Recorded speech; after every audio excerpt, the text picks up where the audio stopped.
দমদম লোকসভা কেন্দ্রে চতুর্মুখী লড়াইয়ে প্রচার নেমে এলাকায় শিল্পায়ন প্রসঙ্গে বিরোধীদের বিঁধলেন বিজেপি প্রার্থী তপন শিকদার। কয়েকদিন আগেই বকেয়া বেতন, অবসরকালীন প্রাপ্য মেটানো সহ একাধিক দাবিতে বিক্ষোভ দেখান দমদমের যেসব কারখানার কর্মীরা। ভোটের আগে সেই ইস্যুকে কাজে লাগিয়ে এবার ভোট প্রচারে নামলেন বিজেপি প্রার্থী। তাঁর অভিযোগ, তৃণমূল নেত্রীর প্রতিশ্রুতি সত্ত্বেও বন্ধ যেসব। এ বিষয়ে তৃণমূল সাংসদের বিরুদ্ধেও সুর চড়িয়েছেন তপন শিকদার। পাশাপাশি জনবিরোধী নীতি নেওয়ার অভিযোগে ইউপিএ সরকারকেও বিঁধলেন তপন শিকদার।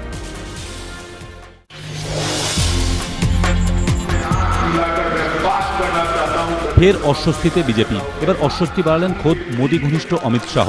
পশ্চিম উত্তরপ্রদেশে ভোটের প্রচারে গিয়ে মুজফ্ফরপুর হিংসা নিয়ে বিতর্কিত মন্তব্য করেন তিনি। আর এই ঘটনায় অমিত শাহর বিরুদ্ধে নির্বাচন কমিশনে অভিযোগ জানালো কংগ্রেস। বিতর্কিত মন্তব্য করায় অমিত শাহকে অবিলম্বে গ্রেফতারের দাবিও জানিয়েছে তারা।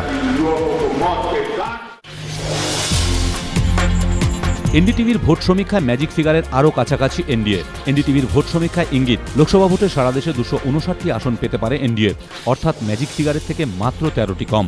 সমীক্ষায় ইঙ্গিত, এই 259টি আসনের মধ্যে বিজেপি পেতে পারে 214টি আসন। এনডিটিভির ভোট সমীক্ষায় ইঙ্গিত, ইউপিএ পেতে পারে 123টি আসন, তার মধ্যে কংগ্রেস পেতে পারে 104টি আসন। উচ্চ মাধ্যমিকের আদল এবার মাধ্যমিকেও। সর্বভারতীয় প্রেক্ষাপটের সঙ্গে নম্বরের দৌড়ে সামঞ্জস্য রাখতে এবার মাধ্যমিকেও মাল্টিপল চয়েস প্রশ্ন। তার সঙ্গে থাকছে 1 নম্বরের সংক্ষিপ্ত প্রশ্ন।